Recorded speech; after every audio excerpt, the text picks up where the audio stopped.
ನಾನು ಎಂ ಗಣೇಶ್ ಅಂತ. ನನಗೆ 58 ವರ್ಷ ವಯಸ್ಸು. ನಮ್ಮದು ಊರು ಬಂದು ಹೊಸಕೋಟೆ ಹತ್ರ ದೊಡ್ಡಗಟ್ಟಿಗೆನಬ್ಬೆ.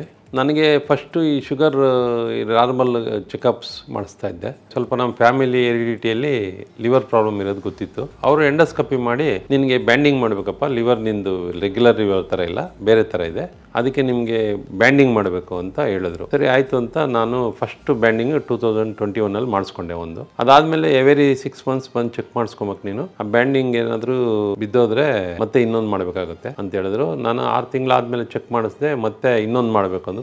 ಅದನ್ನು ಮಾಡಿಸ್ಕೊಂಡೆ. ಮುಂದೆ ನಿನ್ನ ಫ್ಯೂಚರಲ್ಲಿ ಅದು ಟ್ರಾನ್ಸ್ಪ್ಲಾಂಟು ಮಾಡಿಸ್ಕೊಬೇಕು ಅಂತ ಹೇಳಿದ್ರು. ಸರಿ ಸರ್ ಅಂತ ಧೈರ್ಯವಾಗಿ ನಾನು ಬ್ಯಾಂಡಿಂಗ್ ಮಾಡಿಸ್ಕೊಂಡೆ. ಇಲ್ಲೇ 2021 ಮಾಡಿದ್ರು. ಅದಾದಮೇಲೆ ಮತ್ತೆ ಇನ್ನೊಂದು 6 months ಬಿಟ್ಟು ಚೆಕಪ್ ಮಾಡಿಸ್ಕೊಂಡ್ರು. ನಾನು 1.5 year ಬರಲಿಲ್ಲ. ಆಮೇಲೆ ಮಾಡಿಸ್ಕೊಂಡೆ. ಮತ್ತೆ ಮಾಡಿದ್ದಾದ ಮೇಲೆ ಒಂದು ಸ್ಕ್ಯಾನ್ ಮಾಡಿದ್ರು. ಸ್ಕ್ಯಾನ್ ಮಾಡಿದಾಗ ಏನಾಯಿತು, ಲಿವರ್ ಮೇಲೆ ಒಂದು ಸಣ್ಣ 2.5 by 1.5 centimeter ಗುಳ್ಳೆ ಇತ್ತು. ಅದನ್ನು ಆ್ಯಕ್ಚುಲಿ ಅದು ಟ್ಯೂಮರ್ ಥರ ಆಗುತ್ತೆ, ಅದನ್ನು ತೆಗಿಬೇಕಾಗುತ್ತೆ ಅಂತ ಹೇಳಿದ್ರು. ಸೊ ಅದಕ್ಕೆ ಅದನ್ನು ನಾನೇನು ಮಾಡಿದೆ, ನಮ್ಮ ಬ್ರದರ್ ಚಂದ್ರಯ್ಯ ಅವ್ರ ಕನ್ಸಲ್ಟೆನ್ಸ್ ಮೇಲೆ AIGಗೆ ಹೋಗಿ ಹೈದ್ರಾಬಾದಲ್ಲಿ ಅದನ್ನು ತೆಗೆಸ್ಕೊಂಬಂದೆ. ತೆಗೆಸ್ಕೊಂಬಂದ್ಮೇಲೆ ಅದು ಸ್ವಲ್ಪ ನಮಗೆ ಫೀವರು ಇದೆಲ್ಲ ಜಾಸ್ತಿ ಆಯಿತು. ಅದರಿಂದ ಸ್ವಲ್ಪ ಬಾಡಿನೂ ಅಪ್ಸೆಟ್ ಆಯಿತು. ಡಾಕ್ಟರ್ ಕಿಶೋರ್ ಆ್ಯಂಡ್ ಪಿಯೂಷು ಇವರು ಟೀಮ್ ಬಂದು ನನಗೆ ಅಡ್ವೈಸ್ ಮಾಡಿದ್ರು, ನಿನಗೆ ಮುಂದೆ ಪ್ರಾಬ್ಲಮ್ ಇದೆ, ಇದು ನೀನು ಟ್ರಾನ್ಸ್ಪ್ಲಾಂಟ್ ಮಾಡಿಸ್ಕೊಳ್ಳೇಬೇಕು ಅಂತ. ನಾನು ಧೈರ್ಯವಾಗಿದ್ದೆ.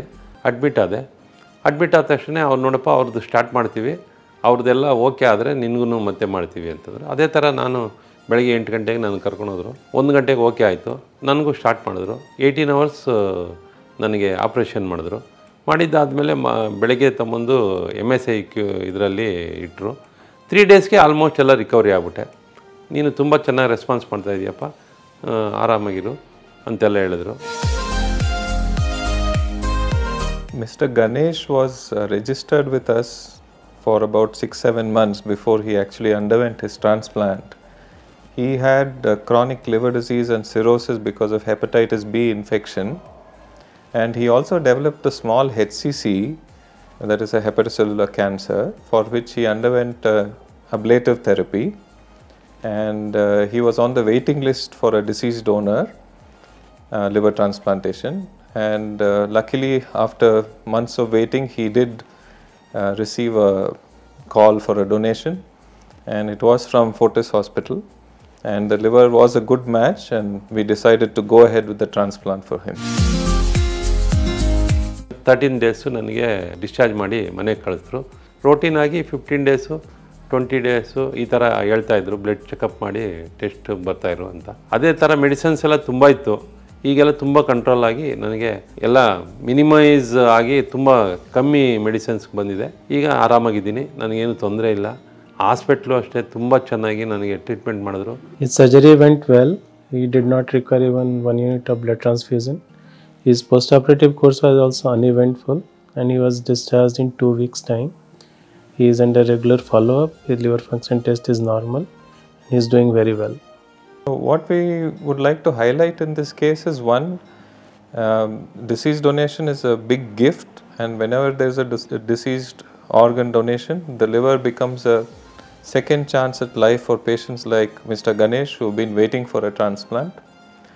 Also, this smooth recovery is possible because we have an environment which has a very strong multidisciplinary support. The patient was managed for many months before the transplant by the hepatology team. Intraoperatively, the anesthesia team was excellent, and we could do the surgery very, very smoothly. And of course, our OT nurses and post-operative ICU nurses and the ICU team took fantastic care of him. So we are really happy that the patient did very, very well. ಪ್ರತಿಯೊಂದು ಸ್ಟೇಜಲ್ಲೂ ಪ್ರತಿಯೊಂದು ಮೂಮೆಂಟಲ್ಲೂ ನನಗೆ ಏನು ತೊಂದರೆ ಆಗದಿದ್ದಂಗೆ ನನಗೆ ಎಲ್ಲ treatment ಮಾಡಿಸಿ ನನಗೆ ಇದು ಮಾಡಿ ಕಳಿಸಿದ್ದಾರೆ. ನಾನಂತೂ ಈಗ ಅಂತ ಆರಾಮಾಗಿದ್ದೀನಿ. ಮೊದಲೇ ಸೆಕೆಂಡ್ ಇನ್ನಿಂಗ್ಸಲ್ಲಿ ನಾನು ಇದಾದಂಗೆ ಮೊದಲು ಯಾವ ಥರ ಇದ್ನೋ ಅದೇ ಥರ ಮನುಷ್ಯ ಆಗಿ ಈಗ ಆರಾಮಾಗಿ ಕೆಲಸ ಎಲ್ಲ ನೋಡ್ಕೊಂಡು ಆರಾಮಾಗಿದ್ದೀನಿ.